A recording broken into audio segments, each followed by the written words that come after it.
ചെറിയൊരു യാത്രയായാലോ? വേറെ എവിടേക്കല്ല കേട്ടോ, അങ്ങ് കണ്ടിത്തീം പോരെ. ദേ ഒരു ചെറിയൊരു വണ്ടി പോകുന്നുണ്ട്. അതിനിടയ്ക്ക് നമ്മുടെ RTL വന്നു കേട്ടോ. എപ്പം ഞാൻ ഹാർബറിൽ വരുമ്പോഴും RTL ഇവിടെ വന്ന് കിടക്കാറുണ്ട്. അതൊക്കെ പോയി കഴിഞ്ഞ ശേഷം ഞങ്ങൾ പോവാണേ. ഈ കുഞ്ഞൻ വണ്ടിയിലാണേ ഇന്ന് ഞങ്ങള് കണ്ടിത്തീമിലോട്ട് പോകുന്നത്. ഇവിടെ വന്നിട്ട് എനിക്ക് ഏറ്റവും കൂടുതൽ ബുദ്ധിമുട്ടിയത് ഈ ഒരു യാത്രയാണ് കേട്ടോ. നാട്ടിലുണ്ടാവുമ്പോ ഒരിക്കലും പോലും വീട്ടിലിരിക്കാൻ എനിക്ക് ഇഷ്ടമല്ല. ജോലി ഇല്ലാത്ത ദിവസങ്ങളില് ഉണ്ണിയും കൊണ്ട് കറക്കാണ് എന്റെ മെയിൻ പരിപാടി. പക്ഷെ ഇവിടെ അങ്ങനെയൊന്നും പറ്റില്ല. ഒന്നെങ്കിൽ നമുക്ക് യാത്രയാണെങ്കിൽ ഇതുപോലെയുള്ള സ്വന്തമായിട്ടുള്ള വണ്ടി വേണം. അതല്ലെങ്കിലോ ഭയങ്കര ബുദ്ധിമുട്ടാണ് കേട്ടോ ഇവിടുത്തെ ട്രാവലിംഗ് ഒക്കെ പറയുന്നത്. ഇന്ന് കണ്ടിത്തീമ് വരെ ഇങ്ങനെ ഒരു വണ്ടി പോകുന്നുണ്ട് എന്റെ കൂട്ടുകാരത്തി പറഞ്ഞു. എന്നാ പിന്നെ അതിലൊന്ന് കണ്ടിത്തീമ് വരെ പോയിട്ട് വരാമെന്ന് ഞാനും വിചാരിച്ചു കേട്ടോ. ചെറിയൊരു സാഹസിക യാത്ര തന്നെയാണ് കേട്ടോ ഈ ഒരു ഡിങ്കിയിലൂടെയുള്ള ഈ ഒരു യാത്ര എന്ന് പറയുന്നത്. നോക്കിയേ, ബേക്കില് കടല്. ഇത് തുറന്നിട്ട ഒരു വണ്ടിയാണ് കേട്ടോ. നാട്ടിലൊക്കെ കടലിലൂടെ ഇങ്ങനെ തുറന്നിട്ട വണ്ടിയിലോട്ടൊക്കെ നമ്മൾ പോവോ? പേടിയല്ലേ? എനിക്ക് പേടിയാണ് കേട്ടോ. കടലെന്ന് പറയുമ്പോ എന്നും ദൂരെ നിന്ന് പേടിയോടുകൂടി കണ്ട പേടിയോട് കണ്ട ഒരു സംഭവമായിരുന്നു. പക്ഷെ ഇവിടെ വന്നപ്പോ ഇങ്ങനെയൊന്നും അല്ല കേട്ടോ. ഇതൊക്കെ ഇവർക്കൊക്കെ കടലിൽ പേടിയുണ്ടോന്ന് ചോദിച്ചു കഴിഞ്ഞാൽ എനിക്ക് അറിയില്ല. ഇവിടുത്തെ കുട്ടികളൊക്കെ കടലിൽ കളിക്കുന്നൊക്കെ കാണണം. ഒരു പേടിയുമില്ല, ഒന്നുമില്ല. അവരൊക്കെ അവരുടെ ജീവിതത്തിന്റെ ഭാഗമായതുകൊണ്ടായിരിക്കാം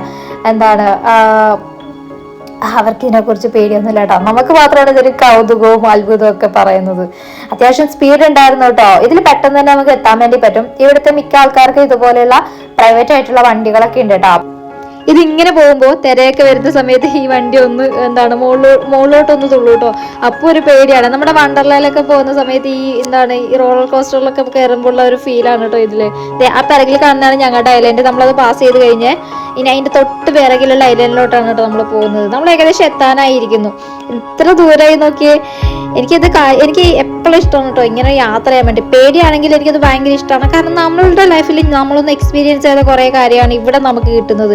എന്ത് വ്യത്യാസമല്ലേ ഓരോ സ്ഥലങ്ങളും, അവിടുത്തെ ജീവിത രീതിയും ഭൂപ്രകൃതി എന്നൊക്കെ പറയുന്നത്. ശരിക്കും വൈവിധ്യങ്ങളാണ് ഈ ലോകത്തിന്റെ ഏറ്റവും വലിയൊരു പ്രത്യേകത എന്ന് പറയുന്നത് അല്ലെ. ആ കാണുന്ന ഐലൻഡിലോട്ടാണ് കേട്ടോ നമ്മൾ പോകുന്നത്. എന്റെ ഒന്നും ലൈഫില് ഞാൻ ഒരിക്കൽ പോലും പ്രതീക്ഷിച്ചില്ല കേട്ടോ ഇങ്ങനെ കടലിലൂടെ ഒക്കെ യാത്ര ചെയ്യാൻ വേണ്ടി പറ്റുമെന്ന്. പുഴയിലൂടെ പോലും യാത്ര ചെയ്യാത്ത ഒരാളാണ് ഞാൻ. ആകെ പോയിട്ടുള്ള ഹൗസ് ബോട്ടിലാണ്.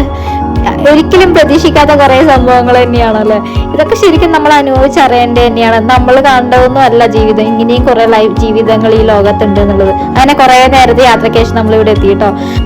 എന്തായാലും വന്ന സ്ഥിതിക്ക് ഇവിടേക്ക് ഒന്ന് പോയി കറങ്ങിയിട്ട് ഞാൻ വരാട്ടോ. Until the next video, it's me Vidya signing off.